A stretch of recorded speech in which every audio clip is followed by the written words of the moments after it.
Buenos días, compañeros. Me presento nuevamente. Rodrigo Herrera Velán, presidente del primer año de terapia intensiva y pues egresado de medicina de urgencia. Hoy vamos a evaluar el tema del síndrome postraumático cardíaco.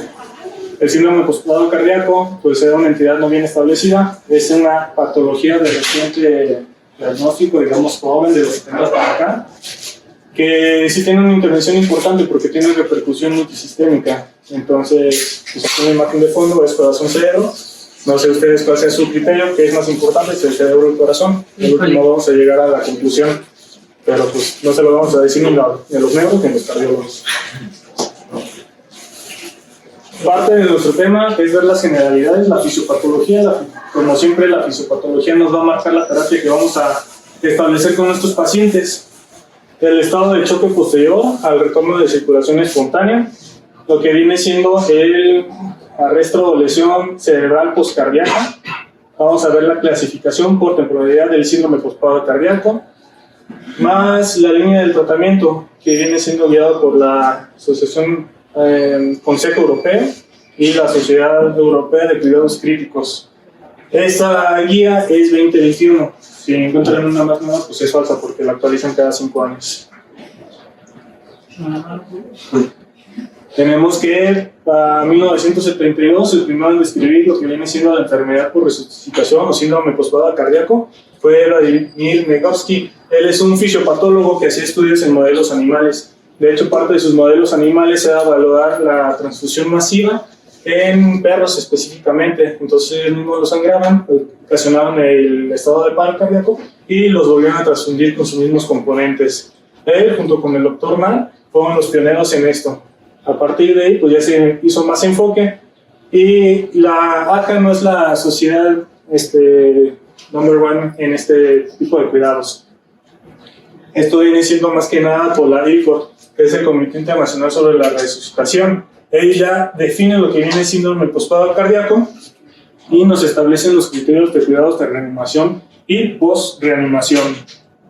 Les comentaba, la AJA es únicamente una parte de la sociedad de la ICO. Nosotros nos basamos en ello porque estamos apegados en la medicina, lo que es la escuela americana. Pero está la Sociedad de Eventos Vasculares de Canadá, la Interamericana, la de Australia y Nueva Zelanda, que también son pioneros en lo que viene siendo de reanimación, el Consejo de Asia. El Consejo de Asia está muy avanzado tanto en Japón como en Corea, la Escuela Europea, que son los últimos que hacen las guías de reanimación, que son las 2021, del 2015 hicieron la modificación. Realmente no hay muchos cambios, así como que significativos. Sí los establecen, pero ahorita los vamos a ver. Y pues los africanos. No sé qué quieran leer.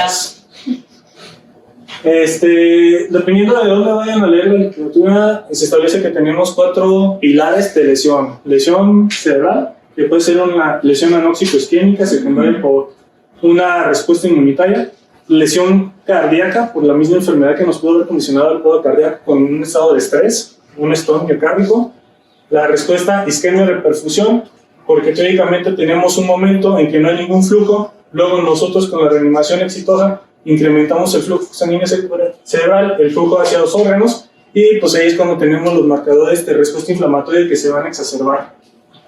Más la patología propia que nos causó el parada cardíaca, pues ya saben, las ASCIIs y las TES, siempre hay que estarlas identificando. La plática, pues no puedo dejarlo ajeno a la reanimación inicial porque van de la mano. También la sistolia, actividad eléctrica sin pulso versus un ritmo que se va a desfibrilar.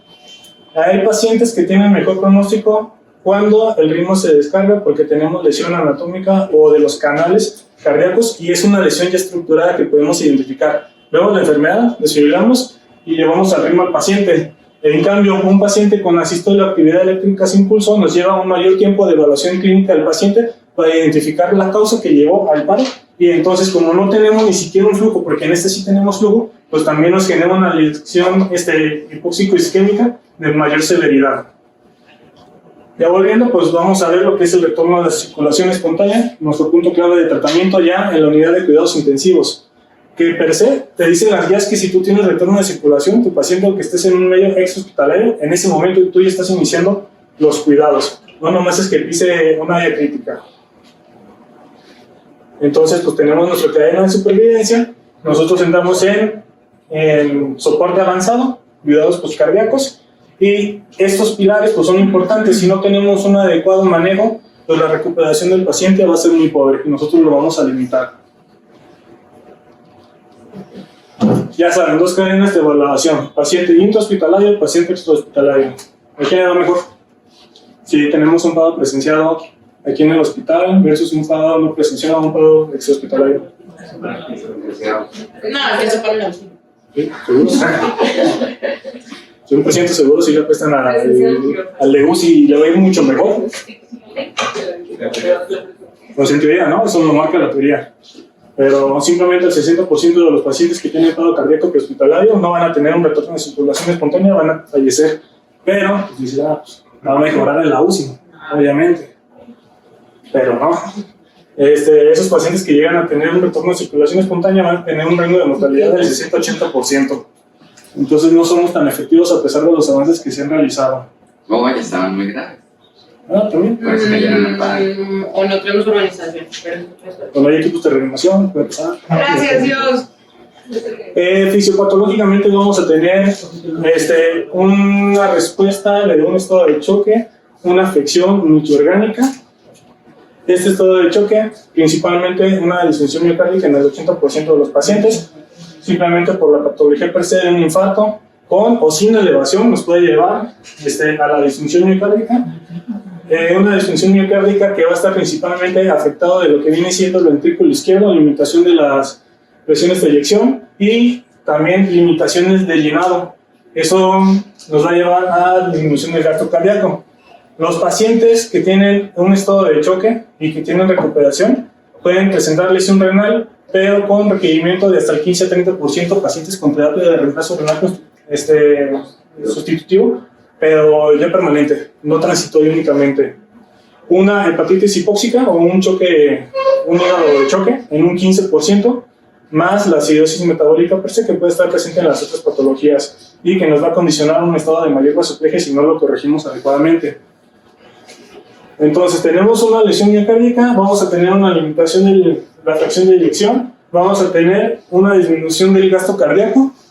Esta disminución del gasto cardíaco nos lleva a un estado inicial de hipovolemia que en las primeras 72 horas nosotros vamos a incrementar los líquidos. Ya sabemos que muchos líquidos es malo, pocos líquidos es malo, pero de reanimación inicial pues vamos con carga hídrica. Ya posteriormente tenemos que iniciar los vasopresores. Estos pacientes nos van a generar una mayor resistencia por múltiples causas, por el estado ácido, por la afección adrenérgica cardíaca que pueden estar pasando los pacientes y el estado hormonal de estrés. Una vez que iniciamos nuestra terapia vasopresora, incrementamos los requerimientos en las primeras 12 horas, posterior a las 72 horas es cuando puede haber disminución de los requerimientos.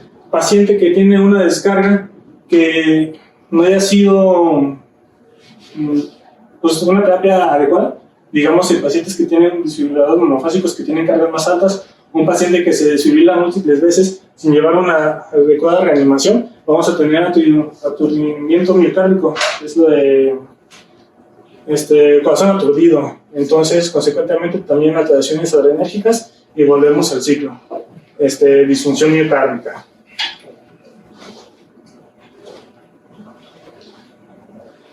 El estado de choque es un estado de respuesta inflamatoria sistémica, secundaria por la liberación de los neutrófilos, la alteración de los neutrófilos endotelios. El endotelio va a estar con mayor permeabilidad, vamos a tener liberadores de radicales libres y producción del óxido nítrico, entonces consecuentemente pues va a haber una vasodilatación, un estado de vasoplegia, más activación de la cascada de coagulación, pudiendo tener descenso de los factores procoagulantes, activación de las plaquetas y exacerbando nuestro ciclo de estrés.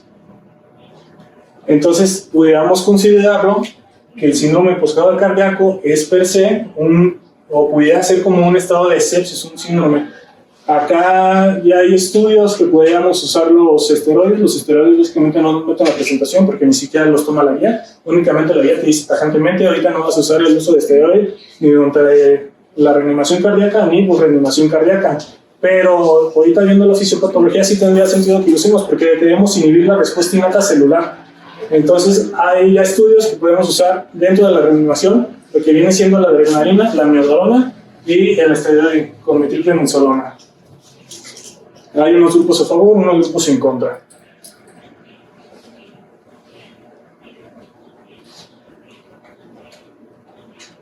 Este estado de estrés, pues con la paraplegia que vamos a tener, tenemos disfunción esplénica, lesión intestinal. La lesión intestinal nos puede generar un cuadro de endotoxemia y translocación bacteriana.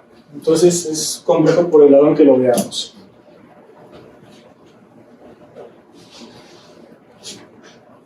Este artículo me gustó mucho, del arresto cerebral posterior a la parada cardiovascular, porque pues es el principal órgano que vamos a tener en afección. El artículo es reciente, viene muy amplio, viene con la terapia médica que estamos aplicando y nuevamente se basa en las guías. Entonces, el paciente que está en la unidad de cuidados intensivos, su principal causa de muerte es por una lesión cerebral. Esta lesión cerebral es por el estado de isquemia que tenemos, una inadecuada perfusión y lesiones secundarias cuando ya estamos haciendo una reperfusión. Clínicamente son pacientes comatosos. El paciente, por eso mismo, no podemos establecer nosotros el diagnóstico en las primeras horas. Debemos de ser muy cautelosos y más adelante les comento lo que dicen las guías. Posterior a 72 horas nosotros podemos establecer el diagnóstico que va a tener el paciente. Independientemente de que nos digan que el paciente llegó con el brazo de 15, llegó con 5 o el puntaje que usted le quiera dar, excepto el score motor. El score motor sí es un factor pronóstico desde que ingresa en el momento que recupera para nosotros decir si le va a ir bien o le va a ir mal. Sabemos que el cerebro tiene el consumo del 15 a 20% del gasto corporal total. En un paciente que teóricamente tenemos un estado de parada cardíaca, ahí hay nulo flujo. En 4 a 10 segundos ya hay pérdida del estado de alerta y de 10 a 30 segundos ya no tenemos actividad eléctrica. Pero esto es cuando de plano el paciente no tiene pulso, no tiene actividad. La fisiopatología que nos va a llevar a cabo la lesión cerebral, pues tenemos una lesión primaria, que es la falta de flujo, que nos va a llevar al isquemia per se, y tenemos una lesión secundaria. La lesión secundaria va a ser a nivel celular. A nivel intracelular vamos a tener alteraciones del metabolismo del calcio. Tenemos nuestro glutamato, va a activarse por el receptor M, LUR, el receptor. Una vez que se activa con el cofactor IP3, va a llegar al retículo endoplásmico para la liberación del calcio intracelular. Entonces va a haber un incremento del mismo dentro de la célula, y el otro mecanismo para incrementar este calcio va a ser por la activación de los canales MDA, que van a generar el mayor paso del calcio. La importancia de que tengamos incremento del calcio es que tenemos activación de las enzimas proteolíticas, especialmente las proteínas caspasas y las lipasas. Eso nos genera un daño celular e intracelular, nos van a generar un daño mitocondrial con limitación de la actividad del ATP. Entonces también tenemos un daño estructural de la membrana y tenemos una alteración, aquí no viene ejemplificado, pero de lo que viene siendo de los canales sodio-potasio. Hay un desbalance de esta regulación y entonces se va a generar un mayor edema celular, teniendo un edema consecuentemente a nivel cerebral.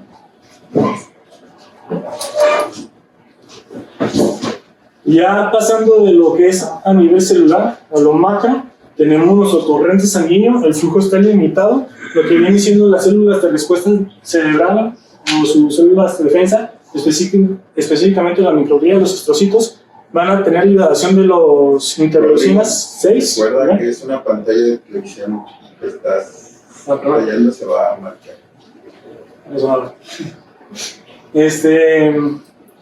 Se genera la liberación de las interleucinas, va a incrementar la recepción de los monocitos. Con los cofactores se va a pasar la permeabilidad de la barrera hematoencefálica y los neutrófilos intracerebral van a generar mayor daño astrocytario.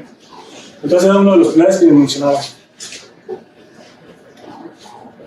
Consecuentemente tenemos cambios en la perfusión, disminución de la ausencia del flujo, que es la primera etapa, una hipoperfusión tardía y disregulación en el autocontrol del flujo sanguíneo cerebral. Entonces, una pregunta al público. ¿Hay un tiempo ideal para reanimar? Ya les dije que a los 4 segundos, con ausencia del flujo, pues ya hay pérdida del estado de alerta. 10 segundos ya no tenemos actividad eléctrica. Tomaste tus urgencias. ¿Qué dices? No. ¿Qué te dicen tus doctores? ¿Hasta cuánto tiempo tú vas a pagar la reanimación? Como tal, pues puede ser 4 ciclos inicialmente, pero no hay como un tiempo. Son 5 minutos el Entonces tú has hecho que 5 minutos ya. ¿Vamos? O sea, sin reanimar. ¿Al estadio? Ustedes están en quirófano, están reanimando un paciente. ¿Cuánto es su tiempo? Ay, no. Hasta que se dilata. Es que sí es importante. O sea, debemos de limitar. La AJA no te dice que limites tu tiempo de reanimación cardiopulmonar. Esa pregunta ¿te refieres a cuánto tiempo debe durar la reanimación o cuánto tiempo? ¿Cuánto tiempo le vas a dar de reanimación al paciente antes de ya? Independientemente que sea ambiente hospitalario, hospitalario en áreas críticas. Bueno, es un problema que tenemos constante en todos los servicios, ¿no? Tenemos que limitar nuestra terapéutica. Pero luego dicen 20 minutos, llegamos, tope, limitamos. Esos 20 minutos hasta los artículos te mencionan ficción o realidad. Y pues es una ficción. Ya se han visto estudios en distintas poblaciones donde tenemos que extenderla, pero también acorde a las características de nuestros pacientes y teniendo conocimiento de la enfermedad que nos puede llevar al grado del paciente. Pero si no vamos a tener un impacto del pronóstico neurológico. Lo que viene haciendo este estudio de lo que es la Sociedad Coreana de Cardiovascular, hace un estudio poblacional en un lapso de más de 10 años, consideran pacientes intrahospitalarios y extrahospitalarios. Su criterio de inclusión fue pacientes mayores de 18 años, los demás los excluyen. También pacientes que tuvieron un estado post-paro cardíaco, secundario a un traumatismo, o pacientes embarazadas. Su outcome o su principal punto pues fue ver el estado o el pronóstico neurológico. Ellos usaban la escala de MRA y la CPC, principalmente de Cerebral Performance. Del grado 1 y 2 establecen que es un buen pronóstico a los 6 meses, 3, 4, 5 pues ya son mal pronóstico. Pues hay que destacar las diferencias que tenemos culturales, ¿no? Ellos hacen mención que simplemente tienen 1044 ambulancias a nivel nacional, su territorio es extenso, pero menor al nuestro, pero esas 1044 ambulancias pues están certificadas y evalúan el tratamiento prehospitalario, intrahospitalario y hacen mención que nosotros tenemos que hacer la suma desde el momento que cae en paro el paciente, independientemente de dónde curse con la parada cardíaca. Hacen diferencias tanto de ritmos que se van a desfibrilar y no se van a desfibrilar. Ellos ven su outcome, su probabilidad neurológica, acorde a la puntuación del 99%. 99% quiere decir que de esos pacientes, 99% tuvieron recuperación del estado del estado de choque y que tuvieron 99% un puntaje neurológico adecuado. Entonces, acorde al tiempo que hace mención, los 20 minutos, pues vemos que sí pudieron tener una recuperación, pero ya el pronóstico fatal se ve a partir de los 40 minutos. Es entonces donde podemos decir que ya nos tenemos que limitar. Y vemos el puntaje acumulativo con los ritmos, tanto que se desfibrilan, no se desfibrilan, y va a haber una recuperación del estado arriba del 90% en los 45 minutos. Ya a los 83 minutos, pues el outcome va a ser también más de los pacientes. Más bien, a los 45 minutos ya debemos de limitarlo, porque ellos van a tener un deterioro neurológico. El tiempo favorable que ellos vieron de la reanimación, tanto en ritmo que se va a desfibrilar, no se va a desfibrilar, pues debería ser de 7 minutos hasta 8 minutos, pero pues es muy variable. 7, 8 minutos para iniciar la reanimación. No, reanimación total.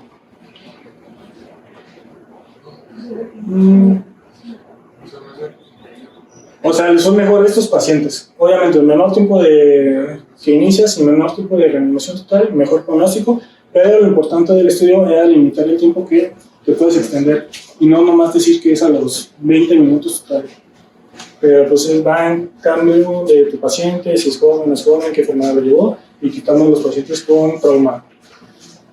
Podemos clasificar por tiempo el síndrome postparo cardíaco. La guía es RC, no te lo menciona. Si ya la revisaron, te dice fases, te dice las fases de tratamiento, pero no te establece la fase del paro que presenta el paciente. Este artículo es de anestesiología de la revista colombiana, pues ya no es actualizado, es 2014, pero viene muy bien definido. Cuidado inmediato, el paciente en los primeros 20 minutos del retorno de circulación espontánea. La fase precoz de los 20 a 6 hasta 12 horas. Fase intermedia ya va de las 6 12 horas hasta 72. Fase de recuperación pasando a las 72 horas. Y posteriormente de estas 72 horas es la rehabilitación. Médicamente nosotros deberíamos de llegar a esta fase de rehabilitación, pero pues aquí no se lleva a cabo. Ahí está el código por si lo quieren escanear para que vayan viendo lo de las guías. Tenemos nuestra terapia escalonada. Inicialmente de la resucitación tenemos que llevar nuestro ABCDE, asegurar la aérea. No todo paciente lo deberíamos intubar. Teóricamente, si es un paciente que tiene una reanimación de tipo corto, es exitosa y tiene recuperación del estado de Glasgow, únicamente lo debemos de tener con un dispositivo de bajo flujo. En cambio, si sí tiene un periodo significativo, es el paciente que vamos a llevar a cabo la secuencia de intubación. Debemos estar llevando nuestra capnografía, tener nuestras metas de protección pulmonar. Al momento que el paciente cae en paro, incrementamos nuestros FIO2 al 100%, pero una saturación específica de 94-96%. Y ya con parámetros gasométricos deberíamos estar en 75 a 100 milímetros de la presión arterial de oxígeno e evitar el descenso de 60. También con respecto a nuestra presión arterial de CO2, estar dentro de meta por la regulación del flujo sanguíneo cerebral de 35 a 45, es lo que debemos de tener. Todo paciente debemos de realizarle un estudio electrocardiográfico, tener los accesos venosos, pues eso es per se para la reanimación. Una presión arterial, la misma guía se contradice, te dice que primero debes de tener una sistólica arriba de 100 milímetros de mercurio, pero la misma guía te dice que no te bases en la presión arterial sistólica, sino en tus metas de presión arterial media. Reanimación con cristales, reanimación con medicamentos, en pacientes que tengan disfunción del corazón, dispositivos. Y el control de la temperatura desde el momento inicial debería estar en eutermia de 32 a 36. Posteriormente nosotros llevamos a aplicar la terapia de control de la temperatura para descenderlo y disminuir el consumo metabólico de oxígeno y la extracción de oxígeno. Una sedación adecuada y limitar al paciente que tenga escalofríos, porque si tenemos escalofríos pues tenemos mayor consumo de oxígeno y incrementamos el metabolismo cerebral. Todo paciente debemos evitar el incremento de la temperatura corporal. Estas guías establecen que fiebre es arriba de 37.7, aquí no es fiebre por UCI. Están en unidad de cuidados intensivos, pero la debemos limitar aquí porque ya incrementando el consumo por cada 2 a 0.3, incrementamos el porcentaje del metabolismo cerebral. Entonces tenemos un paciente en la cama 2, pues no se vayan viendo los puntajes que íbamos haciendo o no del paciente, para hacer como que un análisis, ¿no? Porque ese paciente pues ahorita no lo tenemos con control térmico, y el control térmico ya se ha visto que sí tiene mejoría clínica de ellos. Pero el estudio del TTM y el TTM2 sí está en el estudio del 3, que es temperatura, la meta temperatura, pero en inglés. Nuestras metas: tener una presión media arriba de 65 milímetros de mercurio, tener una depuración del lactato y un gasto urinario arriba de 0.5. Entonces ya ven que la misma guía no establece que debe ser una presión sistólica arriba de los 90 milímetros de mercurio. Las metas gasométricas que ya se las mencioné, y volúmenes espirales de 6 a 8, no hay repercusión y no establecen el porqué. Es como paciente de cuidados generales, ahí sí no abarca más la guía. Hay que ver la causa del paro cardíaco, si es causa cardíaca, si no fue causa cardíaca. Si es causa cardíaca, le hacemos un electrocardiograma. Si evidenciamos que tuvo incremento de la elevación del punto J o del segmento ST, más cambios en los biomarcadores, lo tendremos que llevar a un estudio angiográfico temprano y una revascularización temprana. Si no tenemos una causa cardíaca, de qué es lo que se estabiliza el paciente, ya tenemos que, en segunda línea, ver estudios o cambios estructurales a nivel cerebral, ya sea con tomografía o con estudio de tomografía o resonancia. Pero el estudio tomográfico principalmente es para descartar complicaciones que nos pudieran haber llevado al paciente a una parada cardíaca. Hacemos el abordaje y ya continuamos con nuestros cuidados. Entonces, tomografía, descartamos lesiones vasculares, principalmente hemorragia que nos pudo ocasionar el deterioro del paciente, lesiones estructurales, evidenciar la presencia del edema a nivel del cerebro, desplazamiento de línea media, para irnos enfocando en nuestros cuidados de paciente neurocrítico. Resonancia magnética, específicamente la difusión de WI, porque en la tomografía habrá momentos en que no evidenciamos el edema que pueda tener el paciente, específicamente edema vasogénico. Ya por último, nuestros siguientes objetivos a nivel de la terapia, digamos en el escalón 3, una temperatura corporal constante de 32 a 36 grados centígrados. Dependiendo del paciente, nosotros vamos a evaluar si lo llevamos a hipotermia. La hipotermia debería ser en las primeras 6 horas del síndrome postparo, de las 6 hasta las 12 horas consecuentes. Tener un paciente normoxemia, normocapnia, realizar un estudio ecocardiográfico del paciente para ver si tiene alteraciones en la motilidad, una normoglucemia de 140 a 180, que vienen siendo las mismas puntos de terapia de paciente neurocrítico, y debemos de realizar siempre un estudio entre el encefalograma. ¿Por qué motivo? Descartar que tenga actividad eléctrica convulsiva, y para el pronóstico del paciente, si no tiene presencia de las ondas 20, es un mal pronóstico. Además, hay pacientes que van a estar en un estado convulsivo que nosotros deberíamos delimitar, pero a esos pacientes, a ninguno, le vamos a dar profilaxia de terapia anticomisaria. El diagnóstico o el pronóstico del paciente hasta las 72 horas. No damos profilaxis anticomisaria. Y en dado caso que el paciente convulsione, debería hacer tratamiento con levetiracetam y valproato de magnesio como terapia de primera línea. ¿Hasta aquí alguna duda que tengan? Bueno. El esquema de inducción de la hipotermia son dispositivos extracorpóreos que necesitan tener también un termómetro a nivel esofágico para que sea la temperatura corporal central. Vamos a tener 3 fases para llevar la hipotermia: la reducción, mantenimiento y recuperación de la misma temperatura corporal. La fase de inducción debemos de llevar a nuestro paciente a 32-34 grados centígrados.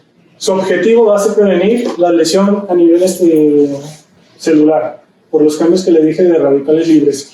Está basado en el estudio de Prince. Es en las primeras 6 horas, la mantenemos hasta 24 horas del estado post-parada cardíaca. Pues iniciamos de 6 y contamos 24.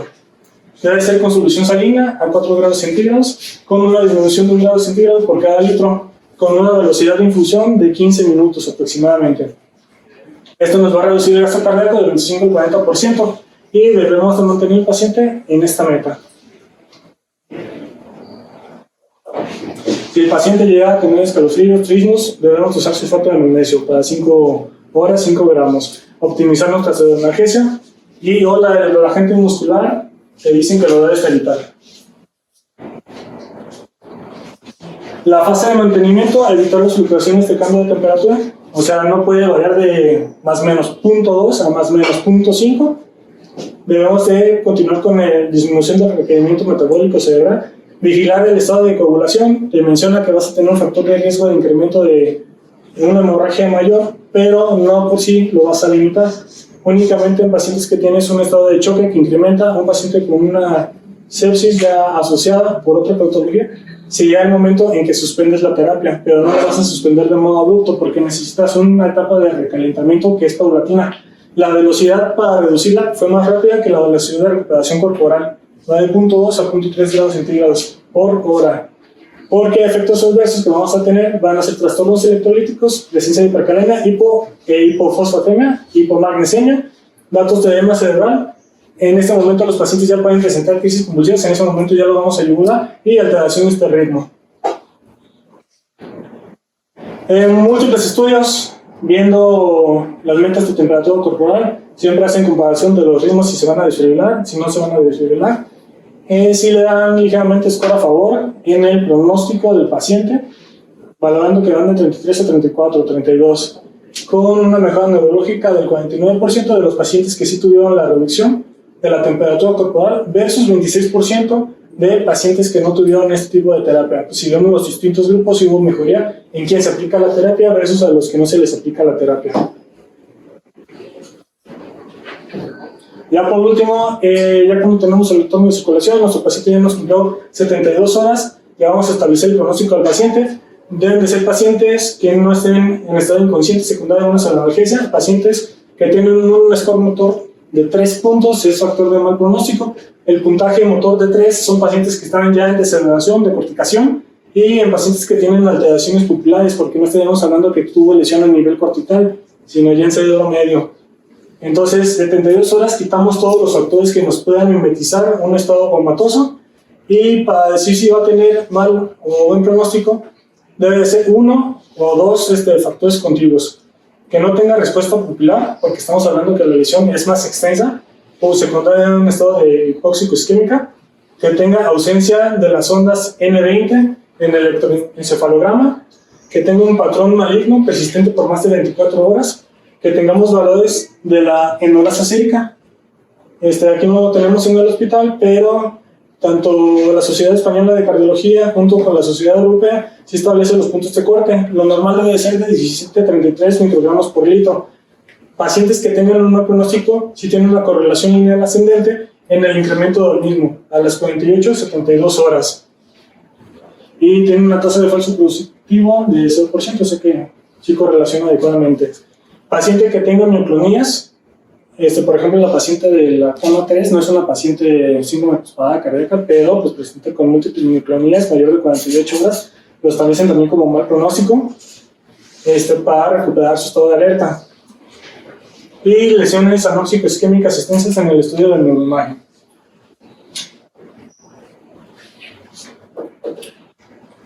Esta gráfica es lo mismo de la previa, pero pues establece los tiempos de cuidados del paciente. Hacen énfasis nuevamente en el control de la temperatura y el recalentamiento. Eso sí nos cambia el pronóstico del paciente. Y ya por último, pues estas son nuestras metas. Todo lo que hacemos, con qué fin y qué objetivo, que el paciente tenga una recuperación y sea funcional a nivel de la sociedad. Se ha visto que pues, en mujeres van a tener una menor recuperación, no especifican el por qué, pero pues una menor integración a sus actividades de la vida diaria. Los pacientes no se limitan únicamente a la evaluación a los 3 meses, 6 meses, sino ya el año vamos a establecer la lesión que va a estar per se, junto con la escala de calidad de vida. El problema que vamos a ver tanto en los medios institucionales, públicos, privados, es que es muy subjetivo esta valoración. A pesar de que tenemos las herramientas, va a haber discrepancia de valoración de los pacientes. Y con nuestra meta, pues que regresen a su trabajo, a sus actividades diarias, ¿no? Les hice la pregunta, la reanimación a qué va encaminada, cerebro, corazón. Pues ya, simplemente los artículos te hacen mención del cerebro. Es la clave de nuestra reanimación cardiopulmonar. Y esta frase me gustó, viene en el artículo que mencioné de la Sociedad de Anestesiología.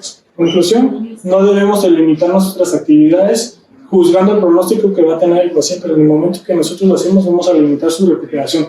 Pero también no debemos extendernos de esa reanimación, que no va a ser exitosa ni fructuosa. Listo. Les puse todo, ahí para que lo busquen. Entonces, ¿cuánto tiempo tengo que tener a cada paciente? La sedación no tiene tiempo límite. Eso sí no te pone un tipo de corte. Únicamente lo que viene siendo ¿Se la... dijo que lo será? Que deje de recuperar estos primeros. No, la sedación no cambia el pronóstico de recuperación del paciente y no hay un tiempo límite para decir de tantas horas. Si el paciente tiene buenos pronósticos por lo del monitoreo, lo podríamos ventanear, pero depende de la teología que lo lleva al paro cardíaco. Pues yo creo que ahí nos podemos guiar de, como Rodrigo decía, o sea, es que no hay un consenso. Es el mismo debate que tuvimos el año pasado. No hay un consenso, pero si tú estás viendo que tu paciente tiene retorno a la circulación y no tiene una respuesta motora, yo asumo que el paciente desarrolló un síndrome posparo cardíaco, que no todo paciente que cae en paro lo va a desarrollar. Entonces ahí yo sí consideraría dejarlo sedado 48-72 horas y obviamente con neuromonitoreo y en un mundo ideal el electroencefalograma. Pero no sé ahí, Chuy. ¿Alguien conoce algo así como mediático, pues, de casos de reanimación exitosa? Sí. Mediático como como algo en los deportes. ¿Alguien ha visto juegos de fútbol? No, usted se refiere a una reanimación exitosa al partido de fútbol que salió con mascarilla ahí jugando el chavo. Sí. Entonces, ¿cuánto tiempo lo sedaron ese paciente? Pues es que él no desarrolló un síndrome posparo cardíaco. Pues no, entonces no. Ni lo intubaron.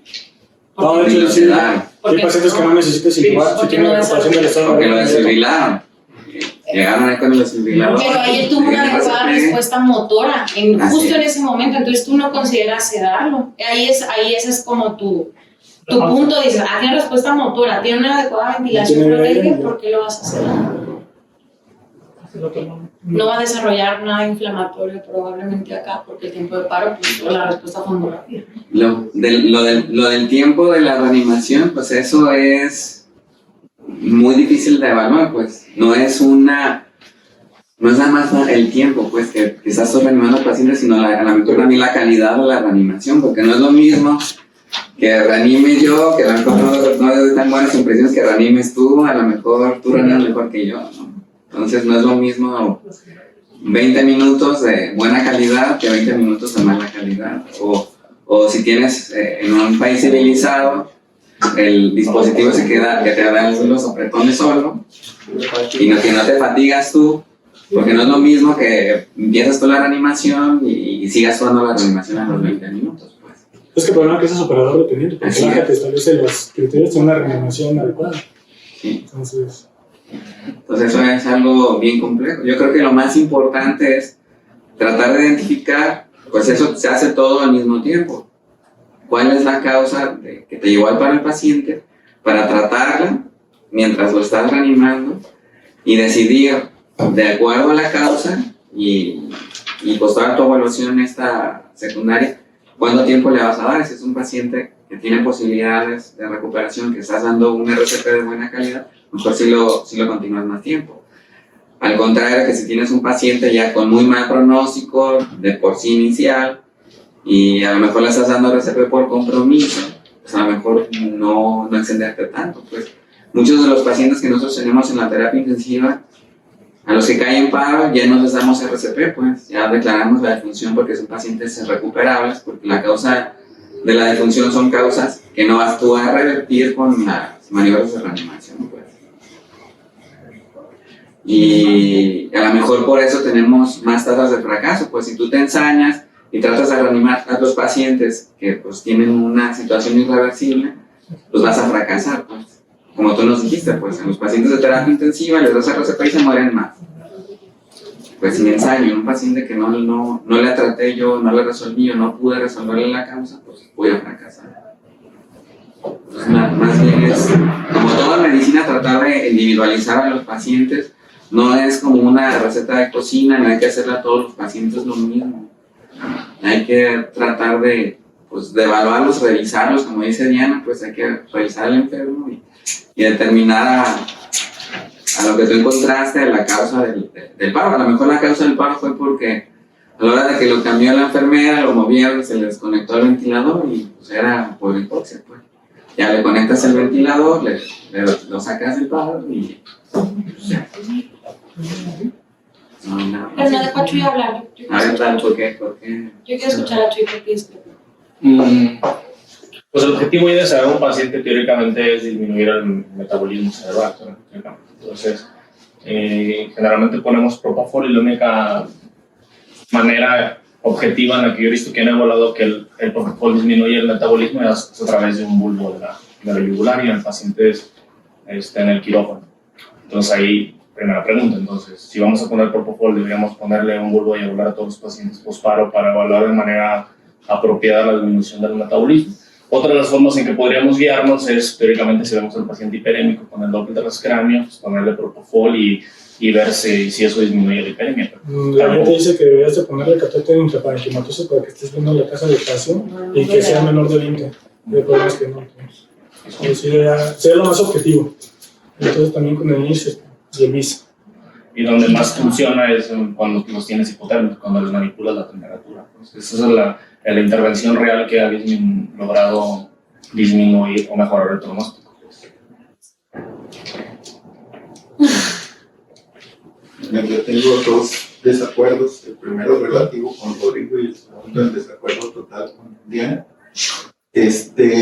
Con relación a la mortalidad, hay algunas series, está bien, tal vez en ese artículo reportan que la causa principal de muerte en el postparo es por causa neurológica.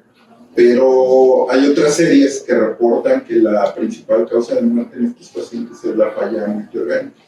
Entonces, pues tiene su lógica, aunque como tal, pues en México el CIE no considera la falla multiorgánica como causa de muerte, ¿no? Entonces, pero sí hay series revisadas de metaanálisis de diferentes países donde reportan que la causa principal es la falla multiorgánica. Y segundo, en desacuerdo con Diana total, es que todos los pacientes prácticamente van a desarrollar una respuesta inflamatoria. Que sea leve o que sea grande es otra cosa, ¿no? Porque recuerden que, por ejemplo, hasta una gripa nos genera una respuesta inflamatoria. Entonces, en alguna medida tenemos una respuesta inflamatoria. Con más razón, un paciente que cae en paro que a los minutos ya está desarrollando hipoxia multiorgánica. Entonces, va a desarrollar una respuesta inflamatoria. Que es leve, sí está bien, pero hay pacientes donde el paro dura más tiempo y desarrollan una respuesta inflamatoria más severa, pero después de eso el comportamiento es muy parecido a un paciente que está infectado por sepsis. Por eso, si buscan artículos, incluso van a encontrar síndrome postparo igual a la sepsis o parecido a la sepsis, porque el comportamiento de la respuesta inflamatoria es muy parecido y la evolución va a ser muy parecida, las mismas complicaciones van a ser falla renal, van a desarrollar edema cerebral y el monitoreo va a ser igual que, por ejemplo, si fuera un trauma, si fuera sepsis, si estuviera chocado el paciente. El comportamiento después de ese punto llega a ser muy, muy parecido. Y también recordar que la mortalidad en el posparo es altísima. De hecho, la supervivencia que reportan es alrededor del 15% en el paciente posparo, aún en países avanzados. Estamos hablando de Japón, Estados Unidos. Su supervivencia después de un paro es alrededor del 15% únicamente. Algunos reportan que 20, otros 25, pero en ese rango más o menos está. Sí, por ejemplo, en el estudio de Corea no hablan directamente, bueno, hacen una conclusión que el pronóstico del 5.7% fueron los pacientes que se egresaron como un pronóstico neurológico. Entonces sí, va consecuente al éxito que va a tener, a pesar de que sean buenas calidades y todo. Y nada más para agregar, creo que nos enfocamos mucho en la cuestión neurológica y la repercusión neurológica, pero dentro de la fisiopatología, también del síndrome de posparo, viene una fase hemodinámica, que prácticamente es la causa por la que se mueren los pacientes después de que salen del retorno a la circulación espontánea. Y ahí es el momento en el que se recomienda la mayor vigilancia en los pacientes en las primeras horas, una cuestión hemodinámica, porque tienden a tener una miocarditis, tienden a tener la vasoplegia que comentas. Entonces, claramente, muchos de los pacientes fallecen de un colapso hemodinámico. También por eso las condiciones de sedación, analgesia y el apoyo vasopresor pues es muy importante en las primeras horas. Como comento, vimos mucho la cuestión neurológica, pero la cuestión hemodinámica es la que se lleva la gran parte de la mortalidad de estos pacientes. Entonces, es otro punto a tomar en cuenta con ellos. Sí, la disfunción contráctil posterior a la parada cardíaca, eso que se conoce como el aturdimiento cardíaco. Y eso, la verdad, no hay un tiempo establecido de cuánto dura el aturdimiento cardíaco. Esta disfunción contráctil puede ser desde unas horas hasta pueden ser por ahí 72 horas. Y esa es la importancia de mantener a un paciente vigilado, ¿no? Cayó en paro, salió rápido, tuvo una recuperación neurológica adecuada, aún así se debe de tener al paciente en vigilancia para prevenir este tipo de complicaciones, que es la principal causa de mortalidad posterior a un paciente. Bueno, sí cambia, la saturación que es exactamente eso. Es lo que yo decía, como la principal causa de mortalidad que sea cardíaca. Porque tenemos la causa de paro cardíaco y no cardíaco. Y conglobando los dos, no predomina la cardíaca. Pero varía la literatura. ¿No? Tú hablas de sí, no del sustrato, la etiología, te lo llevo. sino con parte de la complicación. Y pues de acuerdo en que debe individualizarse en cada paciente el tiempo de duración, porque